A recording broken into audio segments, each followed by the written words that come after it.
good morning. Well, no, afternoon. I fucked up already. How's it going, guys? And welcome to Ivastea History Check.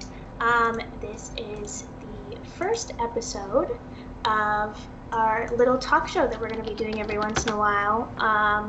Kind of just going over what has happened in our campaigns. I get word good. Campaigns so far on our channel. And our guests today are our wonderful DMs and players. Why don't we just go around and have everyone just do a quick intro. We'll start with Michael. Sure, yeah. Hi, everybody. I'm Michael. I DM the Folly of the Gods campaign, and I play Jackson and Terrace in the Secrets of the Lost Summit. Beautiful. Kyle. Hello everyone, I'm Kyle. I DM the Secrets of the Lost Summit campaign, and I play Tiki in Mundari's Curse, and then I play Zulraj in Folly of the Gods. And Jacob, go ahead. I don't work here. Hey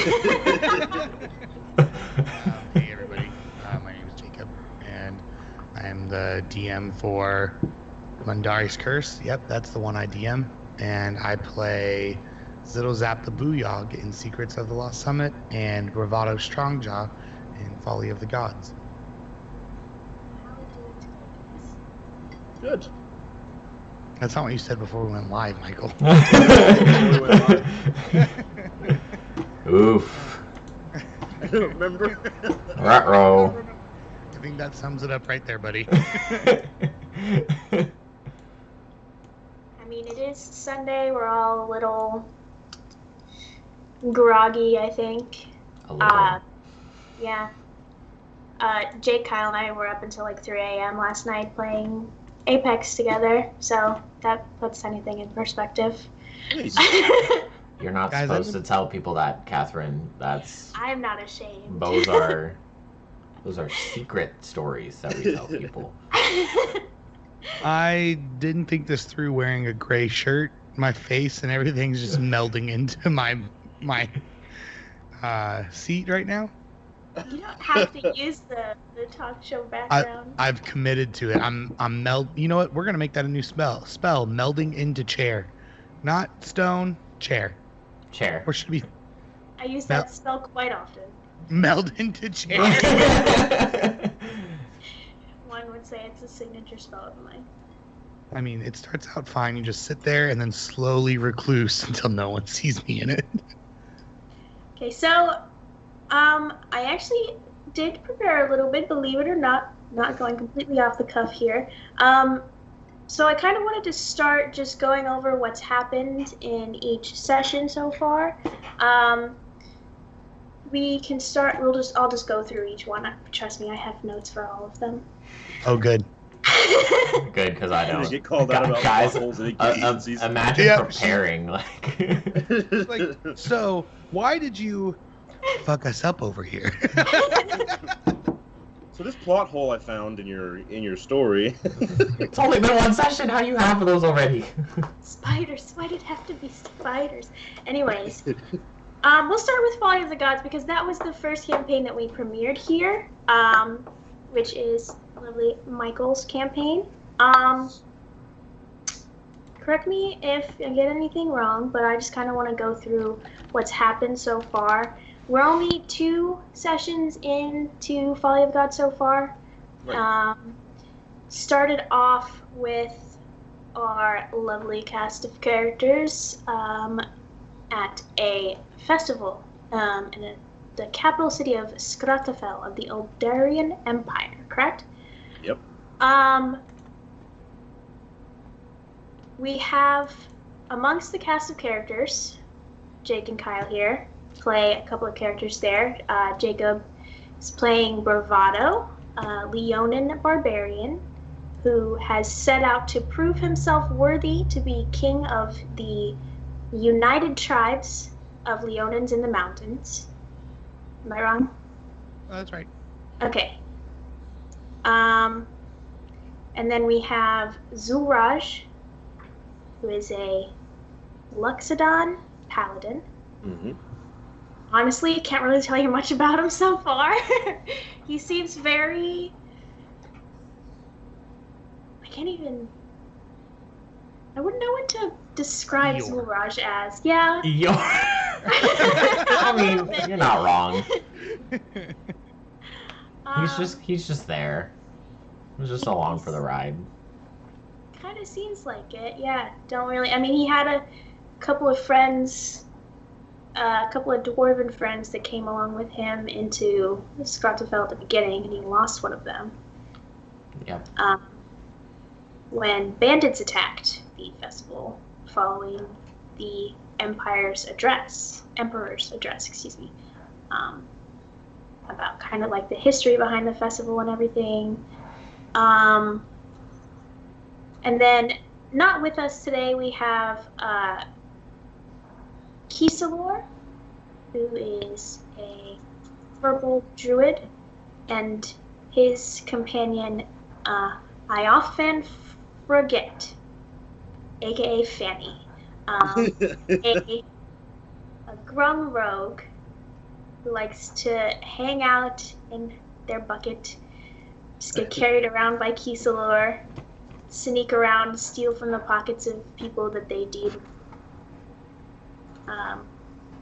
worthy of theft. Yes. They seem to be a very interesting duo. So all of our characters met at this festival, still pretty early on, so like they haven't really gotten to know each other. Fanny seems to be very interested in getting the approval of Bravado.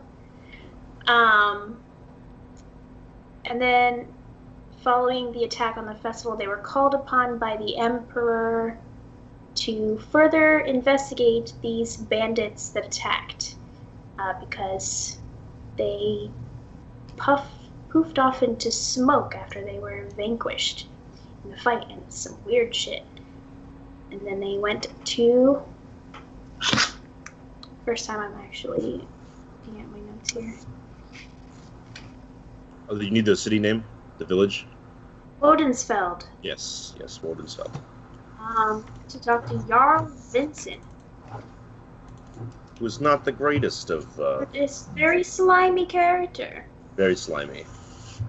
Yeah, he was gross. I had to wipe my hands off. It was the whole thing. He's very out of himself. Yeah. And further investigate where these bandits could have gone.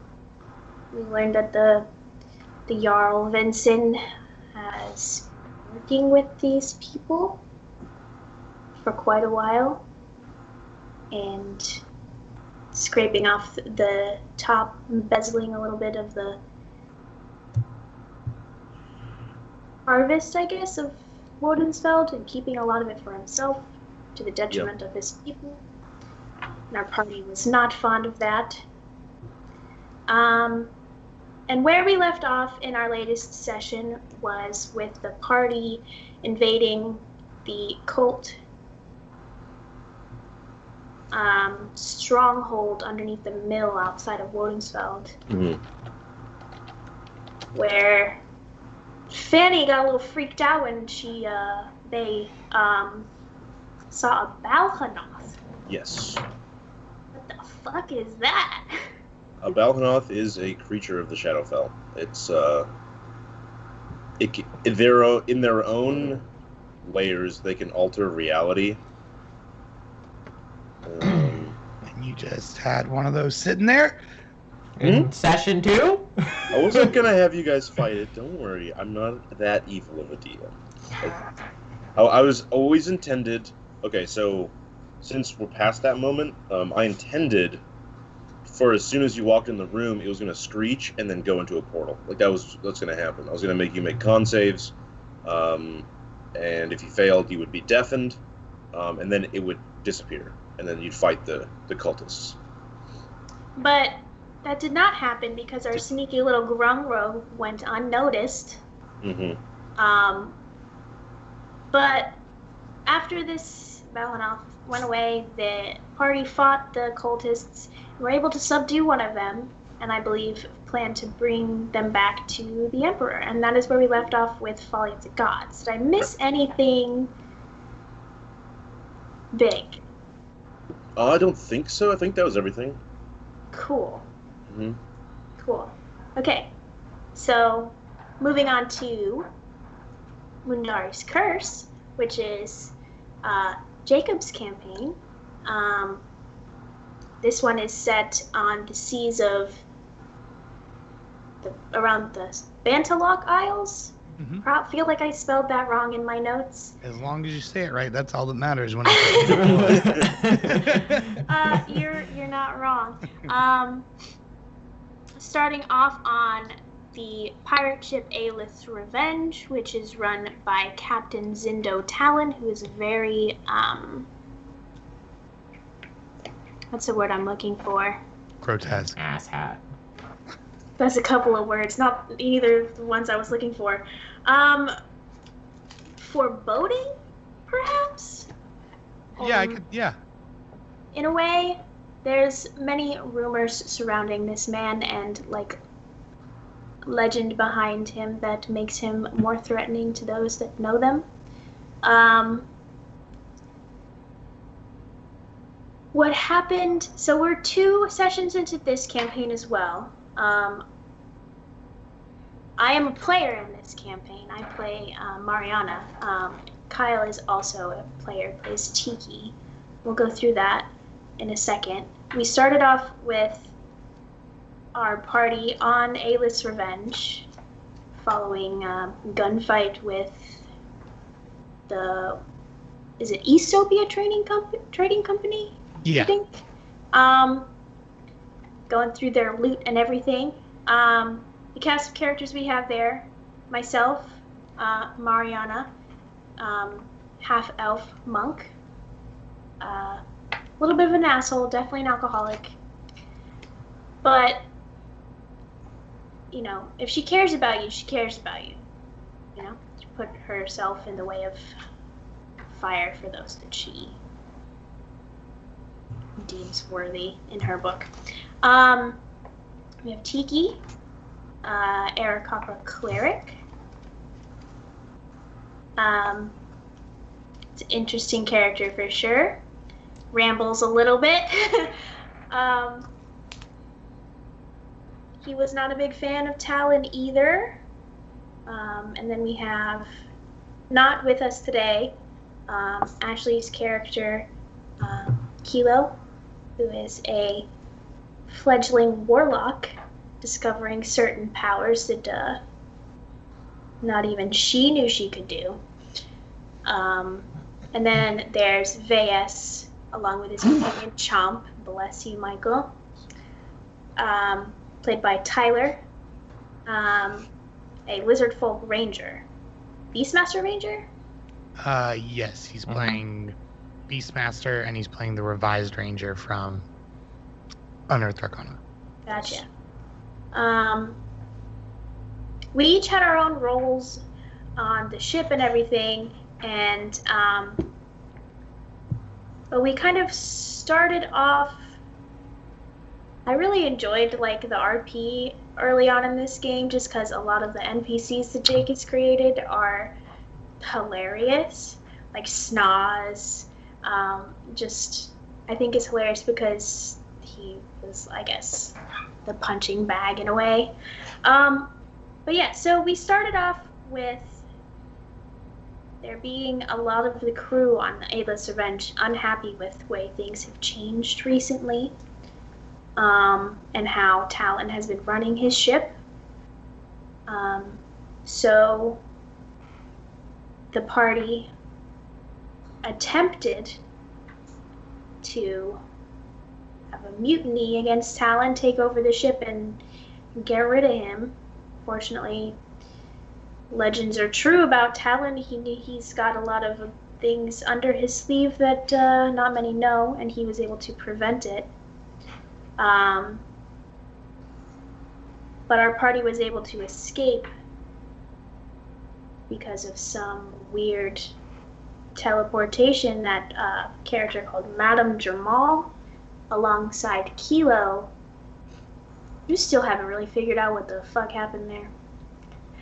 But, so at the end of the first session, we all teleported to the Isles of the Isle of Candleoak, which in our session yesterday we explored a little bit more of.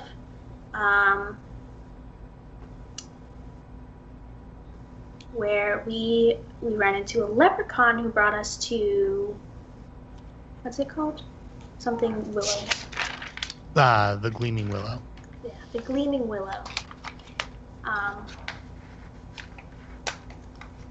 Where we met Pavel Tenderlore, a Leonin tavern keeper, who needed some help healing his wife, who has been ill for quite a while and only has a year left, according to the doctors that have been attempting to heal her. And we took on the quest to go to the Yearning Well to try and retrieve the water from the well.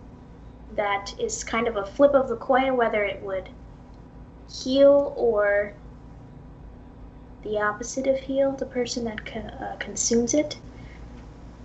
And on our journey to the Yearning Well, we came across a pixie that had been attacked by spiders. Yep. And after a little discussion, the party decided that we didn't really have as much of a time limit on the quest for Pavel's wife and the Yearning Well as much as we did for the pixie, because she was quite hurt. So we brought her back to her home, the Honey Willow. A lot of willows on this island. And that's kind of where we left off. We got to the Honey Willow with the party, and it turns out that this pixie that we rescued is like their princess or something. And we learned of a looming attack on Candleoak Island from Ethiopia? Yeah, there's ships moving from Ethiopia towards Candleoak. So that's where we left off with Mundari's curse. Did I miss anything, Jake? No, I don't think anything like crazy important, no. Cool. And finally, last but not least, we have Secrets of the Lost Summit, which is run by our very own Kyle here. This one is set in Ethiopia. Mm-hmm. We're only one session deep in that one. So we met our party all kind of converging on the town of, is it Silith or Sirith? Silith. Okay. Following an attack on this city, was it like the night before that one member of the party is investigating, Therion, played by Tyler, who is also not here today, who is a human cleric. Mm-hmm. Referred to as an eager beaver by our own Kyle here. Have you seen him? But again, we're only one session deep, so we haven't really gotten to know a lot of the characters that well. The other three characters are played by myself, Michael, and Jacob. Jacob is playing Zittlezap the Booyah, a goblin sorcerer, who...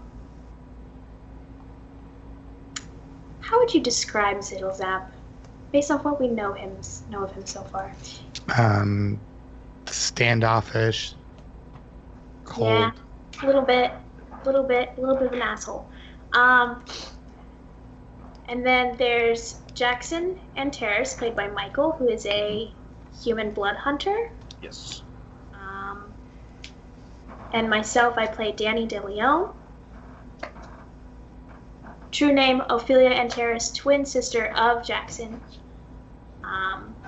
Of what we've kind of revealed so far in our first session, they separated at a very young age, and it's been 17 years since they've seen each other. Had a bit of an emotional reunion there. But so far,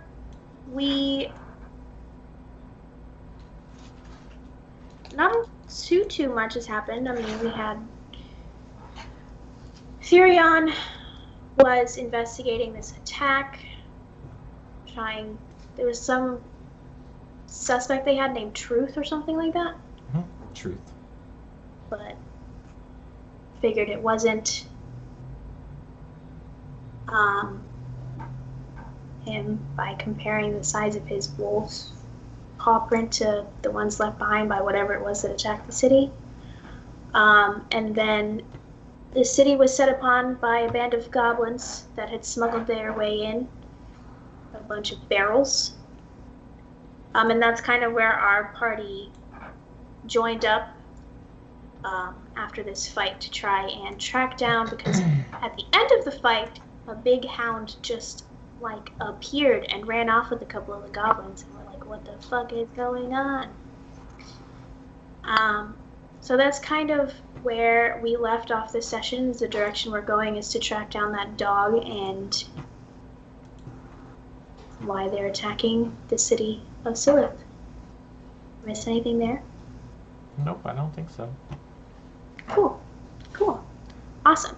So, I just have a few questions for you guys about the campaign so far. We'll just start off with how are we feeling about where we're at. I know we're not super far into it, but... Let's start off with, who's the big bad of each of your campaigns? Well, you see. Jack Sparrow. Obviously. Is there another choice? Without trying to ask pointed questions, but avoid spoilers, you know? Yeah. Yeah. I'm feeling good about where the party's at right now. I don't think I've presented the party with a challenging encounter yet. And I don't want to yet. I want them to, like, kind of build a name for themselves. Especially within the Eldarian Empire, and just kind of, like, build that relationship with the Empire itself. Make their names bigger as they grow in power, and then kind of start hitting guys with, like, big stuff. Cool. Challenging encounter. I mean, Yeah, Therion almost died to a bunch of goblins. He was fine. He was fine. Michael might not see them as challenging encounters, but when the party chooses to miss 9 out of 10 turns of combat, anything can become challenging.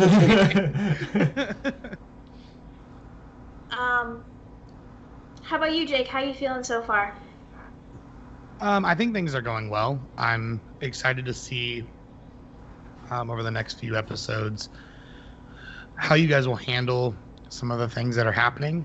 I'm really excited to dive into Kilo's backstory a bit more. Like, I'm not trying to, like, point things in a certain direction, but it seems that you guys have really taken interest into why she can summon tentacles and can help teleport people, and what this giant Leviathan is that you guys saw in the first episode. I mean, yeah. I mean, Because most what the people would fuck? question that a little bit. Yeah. We don't pull punches around here, Kathryn. I know. When we present giant monsters, we present giant monsters. And we don't pull. I know. So I'm very excited for that, and I think that there's a very big twist that's coming that you guys are not expecting, but not in a, like, TPK kind of way, just a really great way to explore Ivastea in a way that's very different than how we explore Ivastea in Michael and Kyle's campaigns. Not in a TPK kind of way. That makes me feel so much better. It's a half TPK kind of way. It's just somebody will die. Jacob, who is Artis? Um, Just kidding. Kathryn's like, that's the one question I need the answer to. Who does stuff. We'll learn in eventually, right? Ivastea. That's the answer. Yeah, you guys will meet her sooner than later. Her. That's a little more information there. Narrowing it down. Every single girl we come up to, are you Artis? No. Is that a girl over there? Are you Artis? Hi, I'm Lacey. Are you Artis? I'm Mariana. Are you Artis? Yeah, I'm trying, like, really hard not to RP Danny, like, Lacey. I think that's what's she's fun though about new characters, especially playing characters that are the same class and stuff like that. It's it's fun. I'm gonna say because you guys really did just make the Tomb of Annihilation party just different. We just names. all switched characters. And it switched characters a little bit. A little bit, yeah. I don't know. What, Who is Jackson representative of from Tomb of Annihilation? Jackson is just a Silnor if he caught on to 2000s pop punk. I don't know what you're talking about. Oh God. It was never a phase, Mom. It's a lifestyle. Yeah, literally Jackson and Ophelia are like homebrew Isilnor and Lacey. Dang it, we really made it. You really just took the WotC version of your characters and said, add a little spice. Yeah, for real. And I think I just played the incredibly standoffish version of Krink. Mm-hmm. Well, I mean, Zilzab literally is one of your characters. Yes. Campaigns. To preface that, I made Zilzab before Krink was made. I love this That's true. argument. I love this argument so much. Zilzap existed first. They really were born at about the same time, though, like out of Tyler and I's brains. Because one night I was going over to my parents to hang out with Tyler and just talk D&D, and I was like, "Dude, I'm playing in Divine Intervention with some buddies of mine, and we're playing online, and I'm playing." He was like, "Cool, I got this new character idea," and I was like, "Yeah, me too. I'm playing a Goblin Sorcerer," and he was like, You what? "Yeah, me too."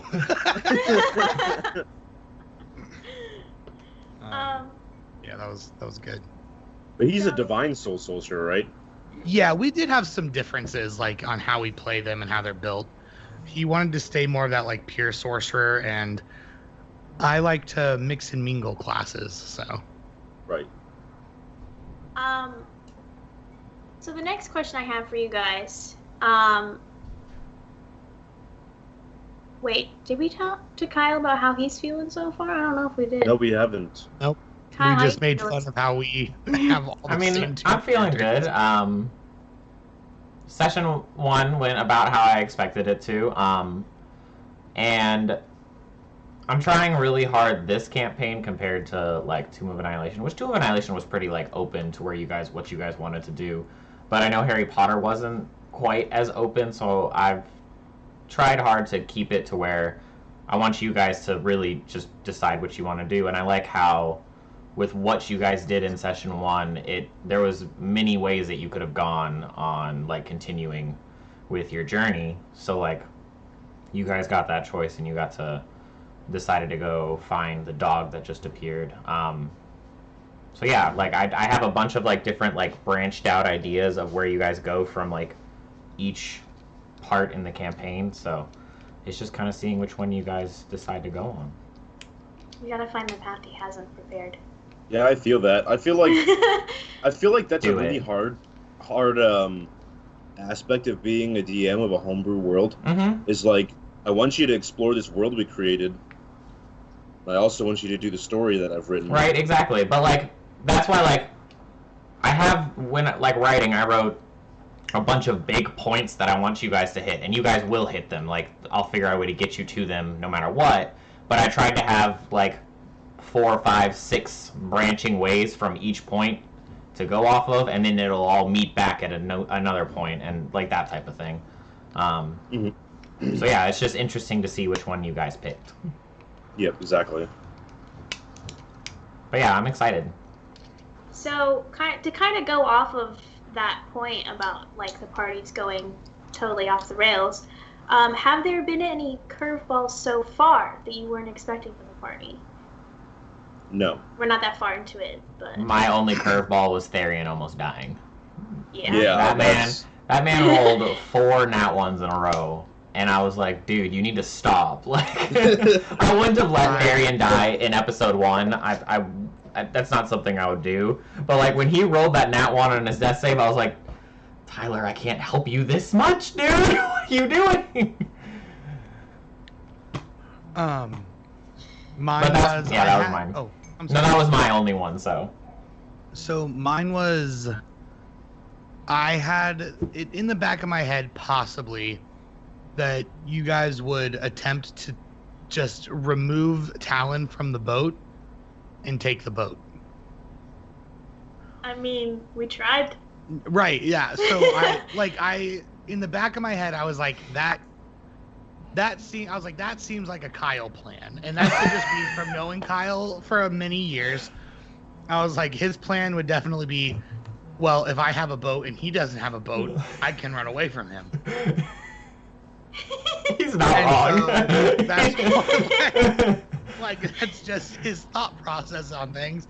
And I know that if he was like, hey guys, we have a boat and Talon doesn't have a boat, the rest of the party would be like, hoist the anchor.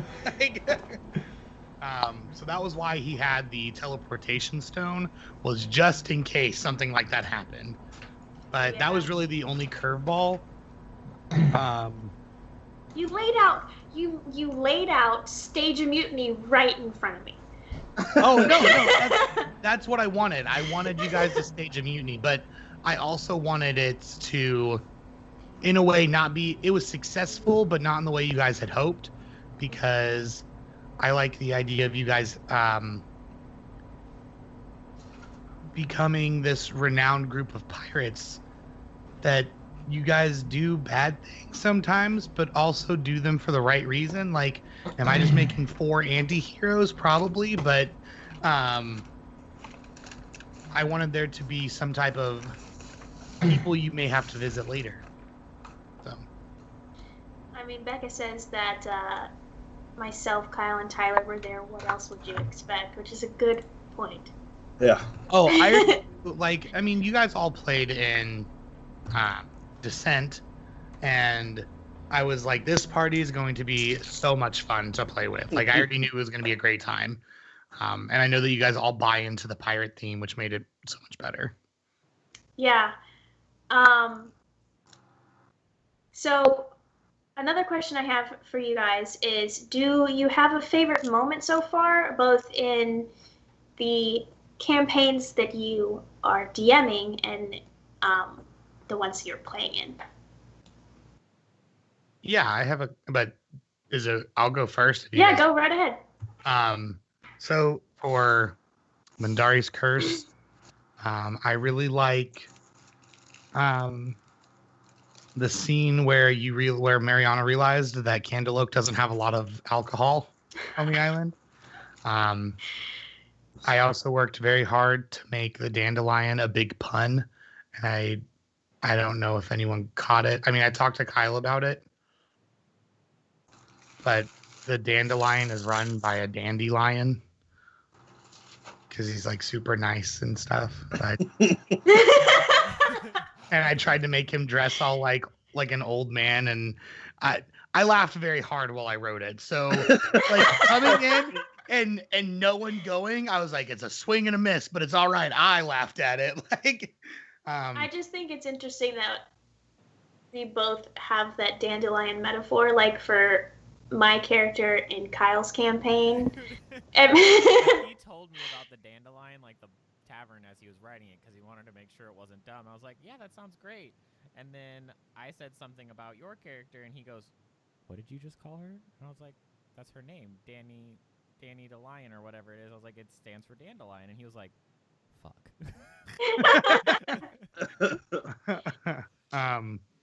And then my favorite 2 scenes so far, I think, one from Folly and one from Secrets, is Folly was the walking around and absolutely acing all of the carnival events, and then doing absolutely nothing to protect the people of Scrottafell because I whiffed like 10 rolls in a row.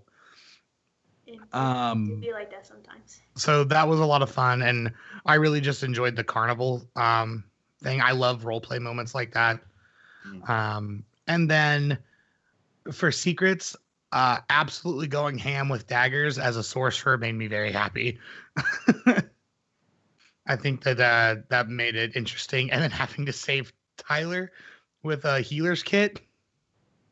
I told Kyle I never buy healer's kits. And for both of the campaigns that I play in, I was like, you know what? I'm just going to take one because you never know. Mm-hmm. So. One of my fave bits from Folly is the sound of Fanny walking around. Oh. And everyone just makes a noise.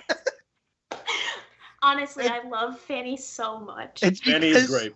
She takes the time to do it every time Fanny walks. Ginny's RP in that character is just so spot on, and I love it. Like Fanny just like pushing their bucket towards Zulraj. Be like, yeah, I think those are all my favorite moments are when Fanny is just interacting with the other characters. Yeah, I love okay. it too because. Sorry, go ahead. Sorry, I didn't mean to talk over you. You're good. I think my favorite moment so far has been you guys unfolding and unraveling the bullshit going on in Woodensfeld with the Jarl, and then just treating him like absolute shit. It was so nice because that's exactly how I wrote it, and it was really cool to see that play out. What about do you have any like a favorite moment in Secrets with Jackson? No, that one sucks. I think Ophelia and Jax's reunion was really powerful. Just like the realization and the surprise that it brought to Jackson was nice. Yeah, felt like that was a very emotional scene. Mm-hmm. Becca says one of her fave bits from Jake's campaign is when Kyle's character Tiki tried to convince Snaz that the ones were terrible. That whole thing with like Snaz and just Tiki just fucking with him. I love that moment too. I thought it was hilarious. That's because Kyle and I's true chaotic energy comes out in those moments together. Yeah. What about you, Kyle?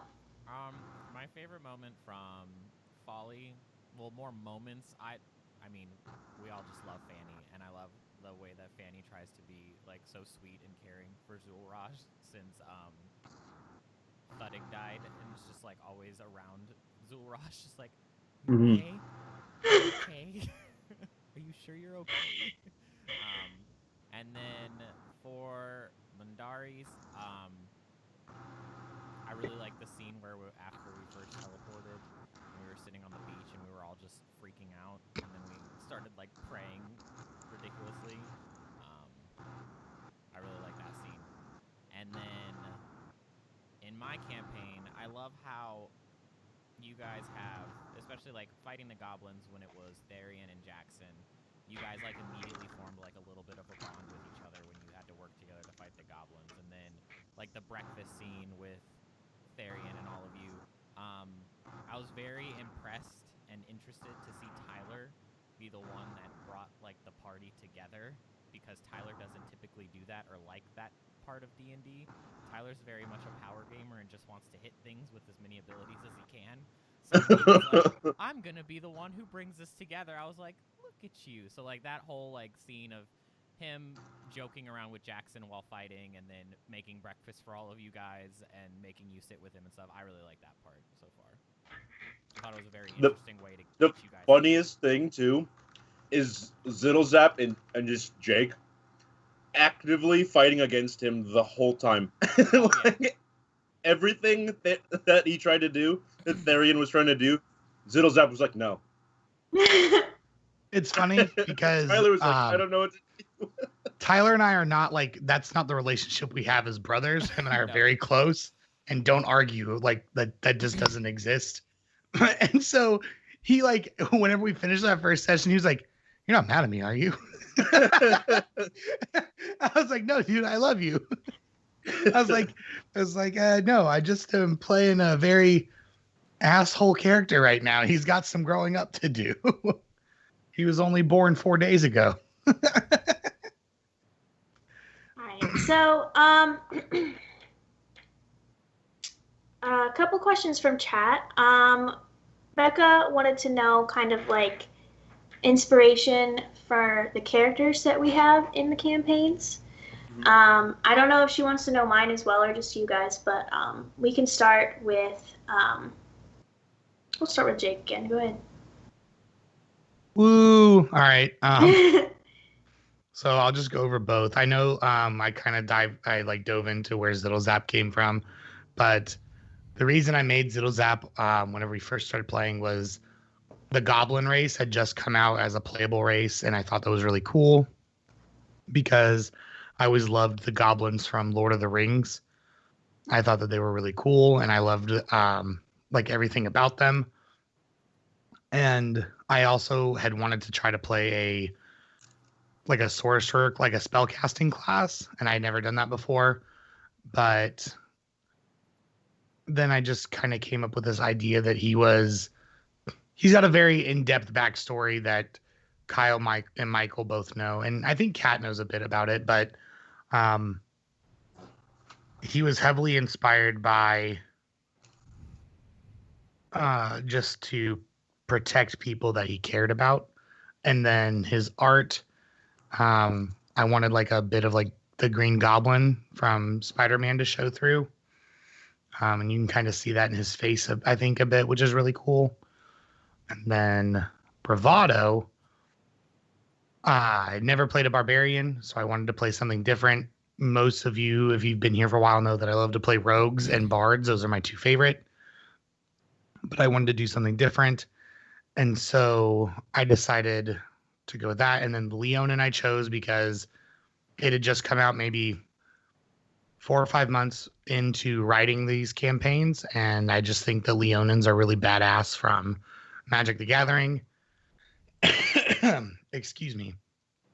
And then Michael's like, well, it's going to be pretty cold and lions aren't from the cold. And I was like, but what if he was a tiger? And so we kind of concocted this plan that he would be a tiger that had acclimated to the cold. And so that's why he has more of a tiger appearance than a lion. And then I wanted him to be a lot like Aslan from Narnia. That's where I drew a lot of his ambitions and goals, was this and Black Panther. Those are the two big driving factors behind his backstory. Was I wanted him to feel like he knew where his destiny was going, but he still was trying to prove to himself and to everyone else that he still needed to get there. Yeah, awesome. I really like Bravado so far. I think the way that you have been like role playing him has been very interesting. It's a little awkward, especially with Fanny. But I've always loved the dynamic between the characters that you've had with Ginny, like every single one of them, like Roman and Larabella, Fenrir and Odd, and now Bravado and Fanny. I just think you two play off each other very well. And I definitely look forward to seeing more of it. But yeah, thank you for that. Absolutely. Michael, what about you? Inspiration for your characters? With Jackson? Funny enough that Hope for Ttrpgs says Tolkien coming in clutch once again. But Jackson is basically Aragorn and Geralt had a love child. Yeah, that's where he comes from. I feel like also to preface like Jackson a little bit, when we first were like, oh, we're going to do these homebrew campaigns, and we had kind of just like a vague description of what everyone was thinking for their campaigns, I reached out to Michael and I was like, hey, do you want to like have our characters connected in some way? And like we kind of just could like build our backstories together, and like our characters are twins that were like separated when they were 10 years old because something happened. We haven't covered that in sessions yet, so I don't want to like really talk about it. But that's kind of like both those characters, because Becca was curious about my inspiration as well. Mm-hmm. Where we kind of formulated those two together, and I think it's kind of funny because both of them are like off-brand homebrew versions of our previous characters, and also our backstory is very similar to Amashti and Basila from the Star Wars campaign. Son of a It's bitch, like I didn't even think about that.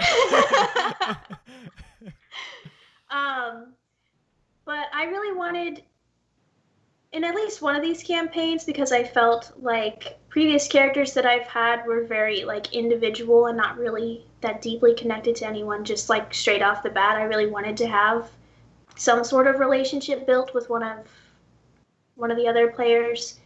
And that's kind of part of the inspiration for this character. And then I just kind of started writing her backstory and everything, and it at first was planning to be a divination wizard, but then Kyle was doing some like homebrew stuff on his personal channel a while back, and he's making a witch class, and one of the subclasses that he made I just felt really fit well to kind of like the backstory that I had put together for this character. So I was like, yeah, fuck it. I'm gonna play this witch class. No one's ever played it before, but who cares? We'll figure it out as we go along. But yeah. And then inspiration for Mariana. Honestly, I wanted to play a monk, and that was where it all started. Like, it's really weird how certain, I guess, ideas spark in my head, because sometimes I get very deep into like backstory, which is what kind of happened with Danny/Ophelia. But then with Mariana, it was kind of like, I want to play a monk. And then for a long time, that was all I really had. And I was like, okay, so how did she become part of a pirate crew? How about she lost a bet? And that's how she became part of a pirate crew. And then I just like kind of kept building on that. And also kind of, I guess, appearance inspiration for her would be Zoe Saldana's character from Pirates of the Caribbean. And I also kind of used that character's name as inspiration as well. What's funny is her last name, Nanando, means water valley in Elvish. You know, like a trench. Mhm. Her name is Yep. Mariana Trench. Anyway. Wow. That's beautiful. I love that we have that, because in our last one with Sina, her name was also a play like that. So Sina Nomine is Latin for no name. Huh. And she made it that because she couldn't think of a good name for her character. So that's awesome. And because she was raised by wolves in that campaign, so she was like, I wouldn't have known my name. So I love that you guys both took time individually to make a unique name like that. That's awesome. Yeah, I've always felt like naming a character is an important part of building the character. Like for Lacey, I didn't have a last name for her for a long time, and I just was like, so I'm a big Critical Role fan. And Sam Riegel's character in their first campaign is Scanlan Shorthalt. So I just made the opposite of his last name, so she's Tall Go. Oh. I'm leaving. Neat. I'm done. Tall go. That's really all there was with that one. I was just like, I don't care. But yeah, so there's other stuff with like Mariana's backstory that we haven't really gotten that much into yet, so I don't really want to talk about it quite yet. But that's kind of what inspired her. I guess the way that Danny looks was both inspired by the nickname Dandelion. That was what Jackson called them when they were young, because she's always had curly blonde hair, green eyes, kind of looked like a dandelion. Anyway, yeah, that's the inspiration for my characters. How about you, Kyle?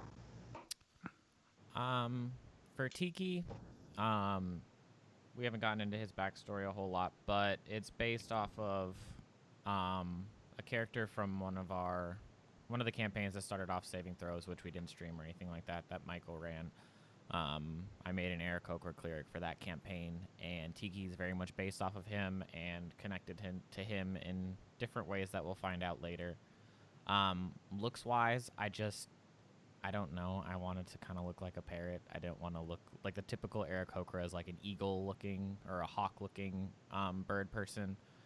But I also thought it'd be interesting to look like a different type of bird. So I decided a parrot. And then when we were doing the pirate campaign, it just kind of fit that he continued to look like a parrot because they're tropical and we're a bunch of pirates out on the ocean. And I very much based it off of, can't remember his name now, the bard from The Legend of Zelda. Yep. Can't remember his name. But that's what he's based off of. And then for Zulraj, I don't know.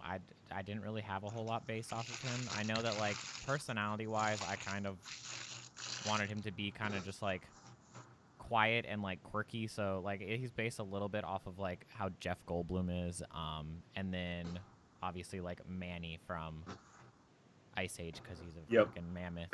So I kind of had him, like, same, like, mannerisms, that type of thing. But other than that, I just kind of wanted to play a paladin. I like playing paladins in, like, our one-shots and stuff like that, but I've never played one in like a full campaign, so I thought it'd be interesting to actually try doing that instead of just playing paladins in one-shots all the time. So yeah, that's where he came from. Yeah. The character you were talking about, his name is Cass. Yep, that's who I was talking about. It's funny too because for Jake's campaign, the original character idea I had was much more thought out, but then I was like I was going to play a Triton druid. And I was like, just one day I was like, nah, I want to play a monk. So, you know, got that other character on the back burner if necessary. But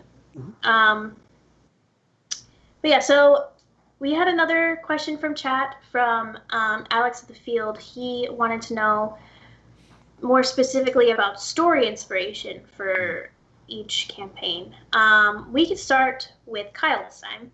Yes. Man. Story inspiration, like from like what we have so far, like from session 1, or I guess just kind of what inspired you to write the certain story you did? Yeah. I'm a huge nerd when it comes to like the magical side of like D&D and stuff like that. I mean, if you'd notice, I've only played spellcasting classes. The least spellcasting class I've played so far is my paladin in Folly of the Gods. Otherwise, I've played like full spellcasters this whole time. I'm not a huge like martial class fan when it comes to D&D. So I always play those spellcasting classes, and I love magic. I mean, I love Harry Potter and all that stuff. Wizards and witches are always like my favorite characters, and they always have been. So I wanted one up campaign based heavily off of like magic and stuff like that. But I wanted to make it interesting, and that's where I have like the twist of magic is slowly going away. So obviously, eventually, like the overall goal of the party will be to try and fix magic in Ethiopia before it goes away completely. So like without giving away anything big, that's kind of like where the inspiration came from. I just wanted to have like a super magical campaign. But I didn't want to just be like, hey, everything's happy-go-lucky, and here's a bunch of evil wizards to fight. So I wanted it to be a little bit different than just, you guys are just all a bunch of spellcasters, and you have to fight a bunch of spellcasters, because that's not fun. So yeah, that's kind of where I got the inspiration for my campaign. All right, Michael, what about you? My campaign is inspired by the main storyline for Divinity 2: Original Sin. Mm-hmm. That's where I kind of derived my villain. It's not similar because in that game the villain is an actual god that or like a human king that became a god, and so that's really convoluted and confusing. But that's not who my villain is. But yeah, the story's gonna kind of I'm gonna try to take it on that kind of arc that Divinity does.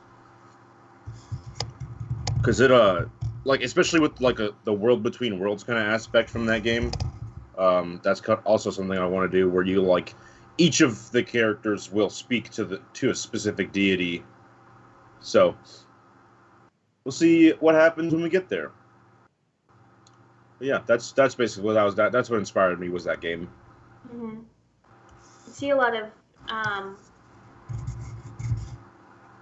kind of Norse inspiration and references in some of like the lore, right? In your campaign as well. Mm-hmm. I was kind of bummed in the last episode of Folly of the Gods. You presented this awesome, like androgynous, like archmage character, and none of them asked them their name. Yep. Like, come on, guys. That character is going to be very important eventually. All right, Jake. How about you? Inspiration for your story? Yeah, I'm sure everyone's like, oh, Pirates of the Caribbean, duh. But no, And you're absolutely right. absolutely, Goddamn right. Kind of right. I love Pirates of the Caribbean, and I always loved. Actually, I loved Will Turner's character more than Jack Sparrow growing up. I like characters that have depth. And I felt like Jack Sparrow as a child, I was like, this guy sucks. Now that I'm older, I realize that Jack Sparrow has more depth. But that was one of the leading things. But then, like, I know also a lot of you guys know I love anime. And so I drew a lot of inspiration from One Piece because it's a very different take on how pirates work in the world. And so that, to me, made more sense of how to write a campaign, because pirates can inherently be seen as like opposition to like rulers, but like with One Piece, these characters are pirates and they want to do pirate things, but if they see other pirates doing cruel and unjust things to society, they're like, well, that's unacceptable. And I feel like that is a really great way to make these people, our characters, interesting. And then there's just a smattering of other things like Sea of Thieves and other pirate-esque things that I've read about. And I read lots of pirate lore to get inspired for it, because I just wanted to do something that was different. I also felt like that would give us a more unique campaign, in the sense that there would be lots of times where a good hour of the session would be you guys role playing on the boat going somewhere. It opened up a lot of different moments for the characters to really become a crew and work like a well-oiled machine. I feel like there's a lot of trust to be earned in our campaign, and so that was kind of the inspiration behind mine, where was One Piece and Pirates of the Caribbean. Those are the two big ones. Awesome. Thank you for your answers there. So the last little bit I kind of wanted to do was just to get to know you guys a little bit better, for if anyone's new in chat. I know that we've been doing this for almost 2 years now. Mm-hmm. Yeah. And I know that, the more familiar faces here at Save Those, we've gotten to know each other a lot better over the last couple of years. But for anyone newer to the channel, I just wanted to give everyone a chance to kind of get to know you guys a little bit better. So first question I have for you guys is, how long have you been playing Dungeons & Dragons or TTRPGs in general?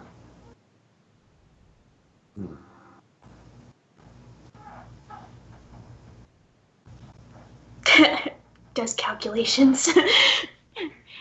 Kyle. It's it's that Zach Galifianakis with all the numbers and like. Yeah. How old were we when we played that? When we played when I played Albus Dumbledore, Jacob. What? Maybe We were probably 6 years 20. ago? Yeah, we were probably 19, 20. Yeah. Okay, so 4 or 5 years ago was probably when we started. So for about 4 or 5 years. I'd say 3 or 4. Well, And I've been playing for consistently for about 5, probably 6 years. Because before I came and we started doing our thing here, I had a pretty active group for about a year and a half. Before that, we did a Critical Role style. There were 9 of us in the campaign. Oh my goodness. And then I've played like first and second edition and stuff with my dad growing up because he has like all the original books, but it was never like consistent in the way that we've played over the last 6 years, 7 years. Gotcha. Well, that's not. So, Well, myself personally, you guys have known me since I was a fledgling player, so I've only been playing for a couple of years now, not even fully. How about you guys tell us a little bit about the first character you ever made? Michael, you start this time. Okay, my first character. I can't remember his name, but he was a dwarf. And he's a paladin. And he became Thor, and it was really cool. Nice. Yeah. Cool. Was that with, like, who were you playing with? Some friends back in North Carolina. And that was on, tabletop? Yeah. Nice. Were you guys doing, like, a prepared module or, like, a homebrew? Homebrew. Cool. All right. Jacob, how about you? You got food in your mouth. Never mind. Kyle. My first. I was like, just hurry up. My first like real character would have been when we started like an actual tabletop playing of Waterdeep Dragon Heist before we did ours here on Saving Throws. And I played a Tiefling Warlock. Nice.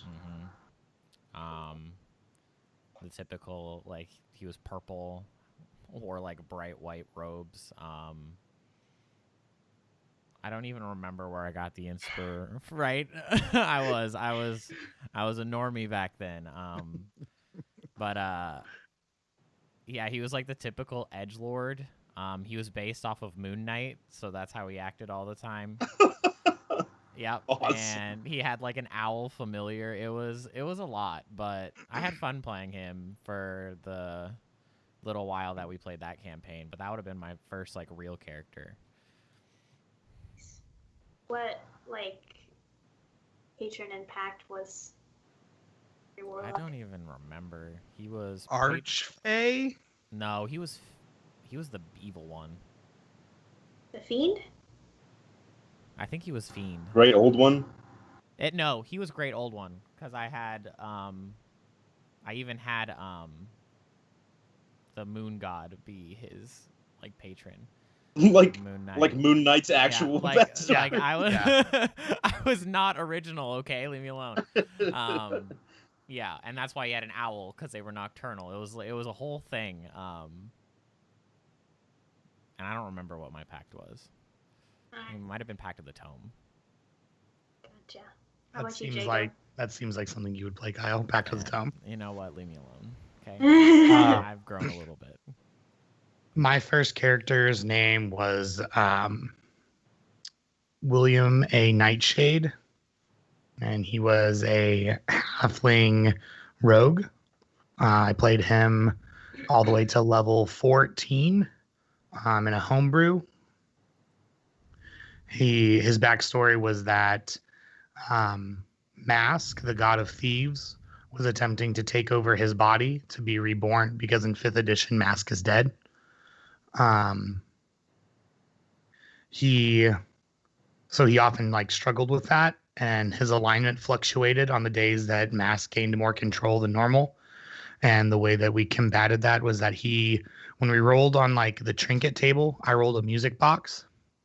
And so how I like wove that into my backstory was that the music box was something my parents had given me as a kid. And each day, if I played it once a day in the morning, it kept Mask from attempting to take over my body for the day. And there were a couple of arcs where like we went out to do something and something happened and we got we were stranded away from the majority of our gear. So I didn't have my music box. So there were days where I played more like chaotic neutral or chaotic evil, due to the fact that Mask was able to take over more of my body than normal. And so it was a really fun, like, power struggle aspect that was part of the game. He was also like a drug lord. Oh. We found the criminal background that I got from 5th edition was I think like I really like believe honest to God that there's a drug dealer in there as one of the criminal backgrounds. And our DM found a whole bunch of different like 5e equivalents to like drugs. And so that was how we funded like most of our operations as a party. Was I sold drugs and didn't tell anybody, and had like a large coffer of gold hidden under our base. And so if we ever needed things, I would just go get money, and they'd be like, "Where'd you get this?" And I'd be like, "Don't worry about it." And that was our character. Yeah. He was a lot of fun to play, and it was kind of what I already had always liked, playing the thief and rogues and stuff, but he was just fun to play. And we rolled stats, and I think my lowest stat on the roll was a 16. So I was sitting like at level 14, I was sitting at like, I had 2 20s, an 18 and 3 16s. Like, he just did whatever he wanted. And so it made him very unkillable until I got frozen in a stone for a while from a beholder. But yeah, that was my first character, and he was a lot of fun to play. Nice. My first character was Rhea. She was Shifter Ranger. And I think I rolled some pretty crazy stats for her too. Yeah, I think your stats were pretty consistent for that campaign. So we have a question from Becca in chat for you, Jake. What was your inspiration for the intro songs for each of the campaigns? Oh God. Okay. So some of them are funny, and then some of them are serious. So when I decided I wanted to make theme songs for the campaigns, I kind of asked Michael and I asked Kyle what they were really wanting. I needed some type of like something to go on, because when I write music, I like to think of a moment or a picture, or I will form a scene in my head like that you would see on a movie. That's kind of how like I start to write things. And Michael was like, I want some like sweet Nordic music. And I was like, okay, I can at least look that. And he gave me like a Spotify playlist, and I was able to look at that. And then Kyle, for a little while, he was like, bro, I don't even know, like, give me time. And I was like, okay. And so I sat down one night and I just started working on something I thought I could use for my campaign. And there was like this, it gave off this like dense forest, jungly kind of vibe. And I was like, this really doesn't fit for my campaign. And so I sent it to the group, and Kyle was like, hey buddy, what are you doing with that song? And I was like, I don't know yet. And he was like, do you want to work on it? He was like, do you think we could use it for secrets? And I was like, of course. Yeah, that sounds great. And so I worked on it a little bit more. And the scene that I always tell him that inspired me to write it was, I just imagined the stupid announcer from Survivor being like, your tribe has spoken, and like snuffing out the torch from Survivor. I don't know if any of you guys watched that as a kid or not. So that was how I kind of formed that piece. And then for Michael's piece, I found this really great loop track of like a Valhalla, like a cappella, or I shouldn't say Valhalla, but it was like a Gregorian chant. Mm-hmm. And so I was like, okay, I'll do that. And then I was like, what other Viking themed things can I look at? So I watched like the intro music to Vikings and to The Last Kingdom, and other shows that I had watched that pertained to that era. And I was like, okay, big drums and more ambient noises, because I felt like ambient noises are what really helps drive the idea of these themes. Mm-hmm. And so that one came together a little bit quicker than I expected, but it was a lot easier. Once you have like your melody, it was just a lot easier. And then the last one was the Mandari's Curse theme. That one took me a while because it originally started, I wanted to do like a sea shanty and have that was going to be like the basis of what the overall story was being told. Kind of like the way that in the beginning of musicals or like plays or even Disney movies now, they do this opening song that kind of tells the story in a cryptic way. So I wrote a sea shanty like that, and I just couldn't really get it to sound the way that I wanted. And so then I was like, okay, maybe I'll just try to write some pirate music. So I listened to like the entirety of the Pirates of the Caribbean soundtracks, and then I tried to listen to other people. And I don't know if you guys know this, but all pirate songs sound like a Pirates of the Caribbean song. It doesn't matter. Every one of them, they all sound like they came off of the same soundtrack.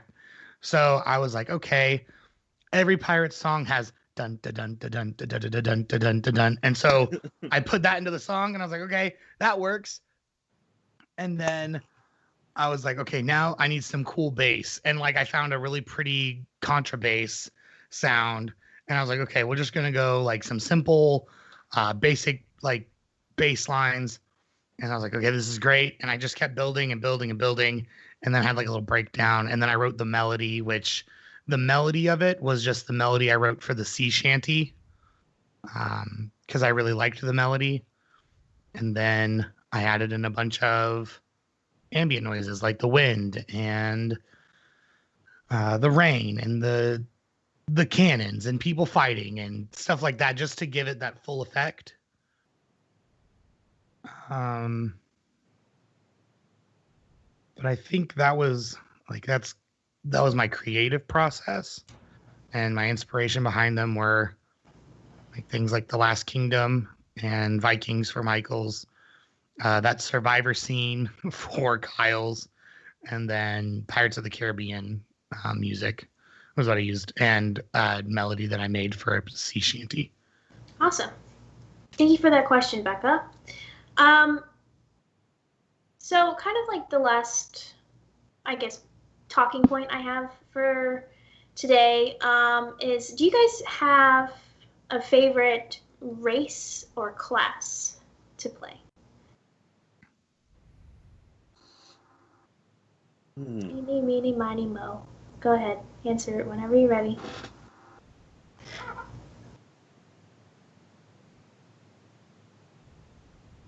No.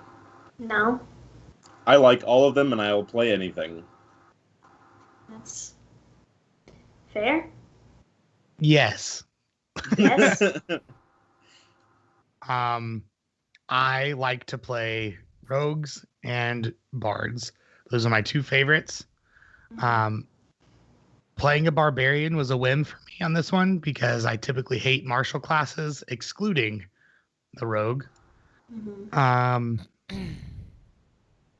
It's not that I find them unfun to play, or I shouldn't say bad to play. I just do not enjoy playing most martial classes. And then race, I really like halflings. They're my favorite to play. I think that the lore behind halflings, and probably growing up watching Lord of the Rings and seeing like the struggles that those four hobbits went through in that, is what drove me to like them so much. And then also, it wasn't Frodo for me. It's always been Samwise. So. For sure. Frodo's a bitch. Anyway. Whoa, okay, whoa. Moving on. Whoa. Hang on. I'm kidding. You carried the weight of the ring, bro. Sorry, I'm going to just. You're tell me I'm wrong? Kyle? I like playing spellcasters. My two favorite spellcasters are Cleric and Wizard, are what I usually play. And then race, I usually just like playing like monster type races. I don't know why. I just always have. And my favorite so far has been a kobold, and I like kobolds just in general. Like even playing them as like as a DM and putting them into a campaign as an NPC. I just like how interesting and like you can make them all so different, and yet they're still exactly the same all the time. And I don't know why I've always liked kobolds and the lore behind them and everything. So that would probably be mine.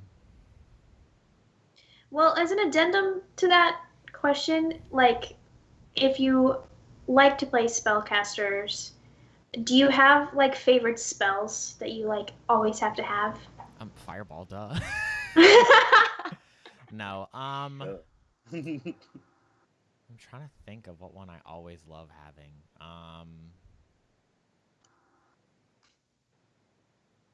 I don't know if I have like a favorite spell that I like having.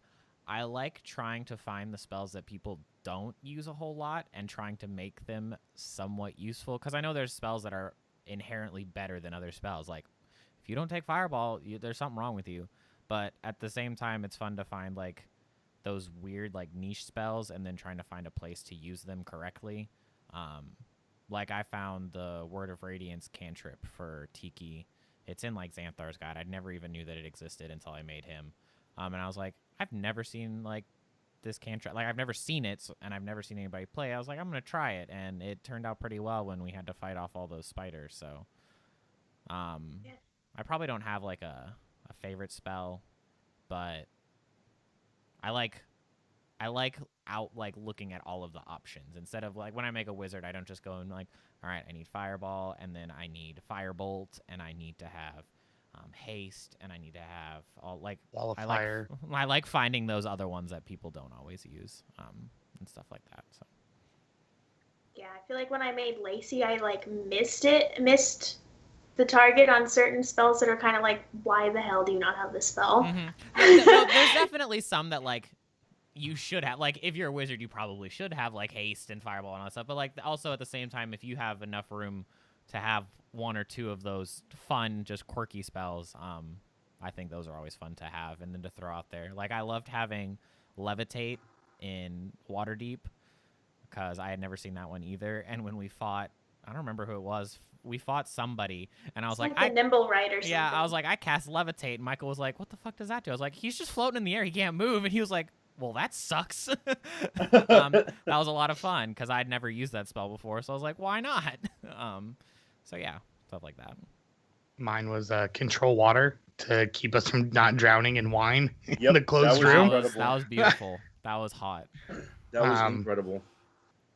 I had always seen like all these guides, and one of the guides said never take control water. And I was like, I'm going to do it because you said not to do it. I think your reasoning is dumb. Yeah, that one was probably the most unique use of a spell, I think, probably for me. Yeah.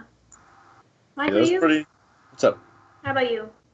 His favorite spells? Firebolt.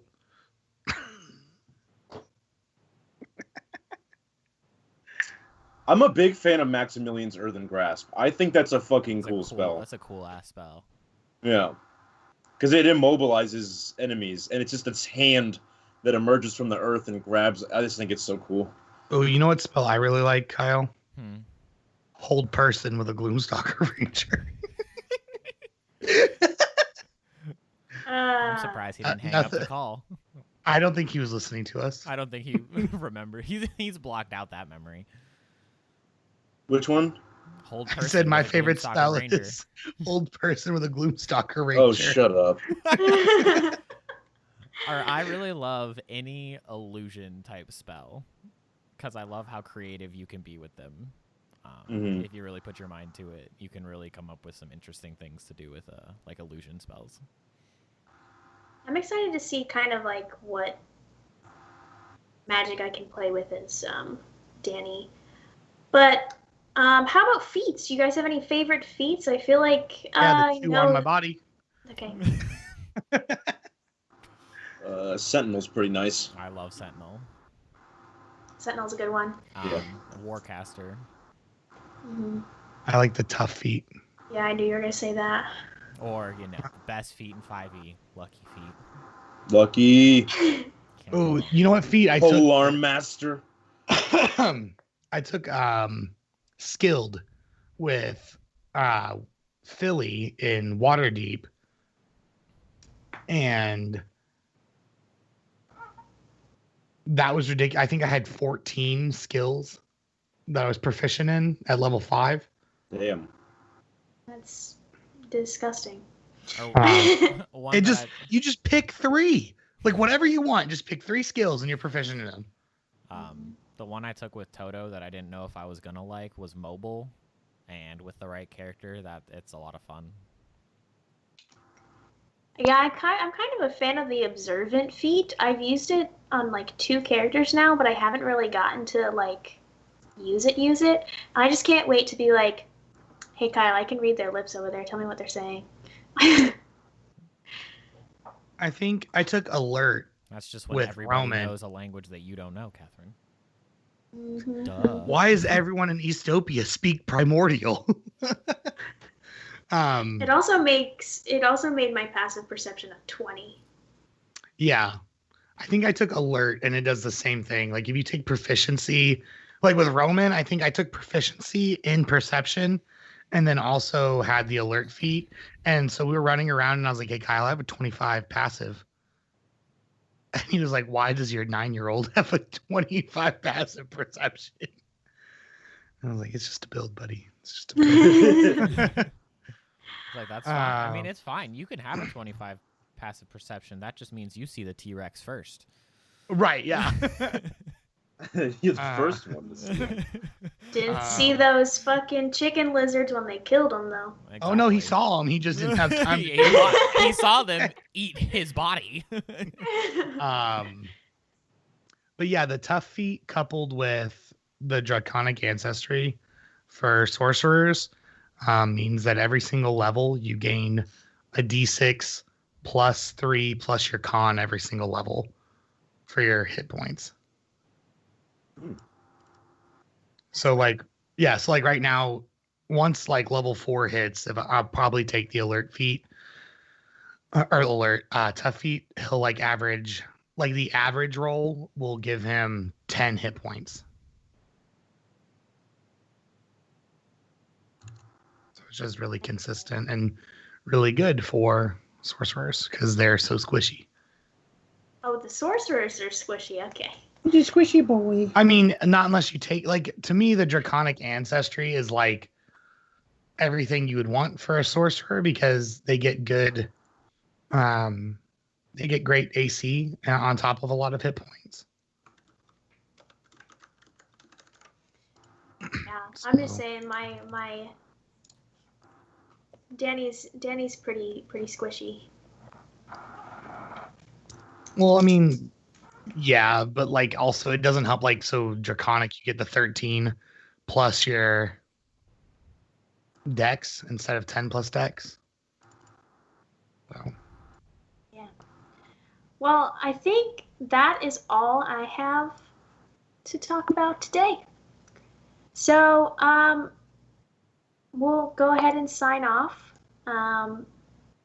We can go through and have everyone kind of give another spiel about who they are, where to find them. This time we'll start with, what did we start with last time? I don't even fucking remember. Kyle, you first. Wow. Hey everyone, I'm Kyle. I play the DM for Secrets of the Lost Summit here at Saving Throws, and then I play Zulraj and Tiki in the other 2 campaigns. You can follow me at Winking Wizard here, or at the Winking Wizard here on Twitch and all other social medias. That's about it. That's me. Thank you, Kyle. Jacob. Hey everybody, my name is Jacob, and I'm a DM here at Saving Throws, which you guys have found out over the last hour and a half. I also play Bravado Strongjaw in Folly of the Gods, and Zap the Booyog in Secrets of the Lost Summit, You can find me here always. And you can find me personally at JakeTheBard_ on all social media. And you can find me here on Twitch. I've been a bit inactive on Twitch because I've been pretty busy with school and such. But I will be starting some new stuff coming March. I have a lot of stuff planned, and I'm very excited to get back with you guys. So I think I'll leave it at that.